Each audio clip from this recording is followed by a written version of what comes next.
ఎవరితో చెప్పను నా బాధను బతికెందుకు చచ్చిపోతాను. త్రినైని సీరియల్ ఫ్రేమ్ పవిత్ర జయరాం చనిపోయి 5 రోజులకే తన ప్రియుడు సీరియల్ నటుడు చంద్రకాంత్ ఆత్మహత్య చేసుకున్నాడు. రంగారెడ్డి జిల్లా నర్సింగ్ పోలీస్ స్టేషన్ పరిధిలోని అల్కాపూర్ కాలనీలో ఉన్న తన నివాసంలో చందు ఉరేసుకుని చనిపోయాడు. చందుకి భార్య, 2 పిల్లలు ఉండగా 6 ఏళ్లుగా త్రినైని సీరియల్ నటి పవిత్ర జయరాంతో సహజీవనంలో ఉన్నాడు. ఆదివారం రోజున తెల్లవారుజామున జరిగిన రోడ్డు ప్రమాదంలో పవిత్ర జయరాం మృతి చెందిన సంగతి తెలిసిందే. కాగా ప్రమాదం జరిగిన కారులో చందు కూడా ఉండగా చిన్న చిన్న గాయాలతో చందు ప్రాణాలతో బయటపడ్డాడు. అయితే పవిత్రను ప్రాణంగా ప్రేమిస్తున్న చందు ఆమె చనిపోయినందున వార్త జీర్ణించుకోలేక తీవ్ర మనోవేదనకు గురయ్యాడు.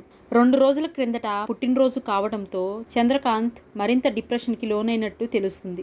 ప్రతిరోజు ఆమెతో ఉన్న జ్ఞాపకాలను పోస్టుల రూపంలో ఇన్స్టాలో పోస్ట్ చేసి తన బాధను వ్యక్తం చేశాడు చందు. ఇక ఈరోజు కూడా గుడ్ మార్నింగ్ నానా, ఇన్ టైమ్ ఫర్ జిమ్, మన జిమ్ కోచ్ ఇప్పుడే కాల్ చేశాడు, లవ్ యూ పాపా అంటూ చందు వరుస పోస్టులు పెడుతూ వస్తున్నాడు. ఇటీవలే ఓ ప్రముఖ యూట్యూబ్ ఛానల్కు ఇచ్చిన ఇంటర్వ్యూలో పవిత్ర మరణం పట్ల తాను ఎంతగా బాధపడుతున్న విషయాన్ని వ్యక్తపరిచాడు చందు. పవిత్ర చనిపోలేదని తమ మధ్య ఉందంటూ చెప్పుకొచ్చారు. తాను కేవలం సీరియల్స్లో పవిత్రకు భర్తగా నటించలేదని, పవిత్ర తన జీవితం అంటూ ఎమోషనల్ అయ్యాడు. తనకు బ్రెయిన్ వ్యాధి ఉందని, చనిపోతానేమో అంటూ చందు కీలక వ్యాఖ్యలు చేశాడు. ఇది ఇలా ఉంటే చందుకు 2015లో పెళ్లి జరిగింది. శిల్పను ప్రేమ వివాహం చేసుకున్నాడు. ప్రస్తుతం కార్తీక దీపం 2 సీరియల్లోనూ నటిస్తున్నాడు. చందు మరణ వార్త విని టీవీ ఇండస్ట్రీలో విషాదం నెలకొంది.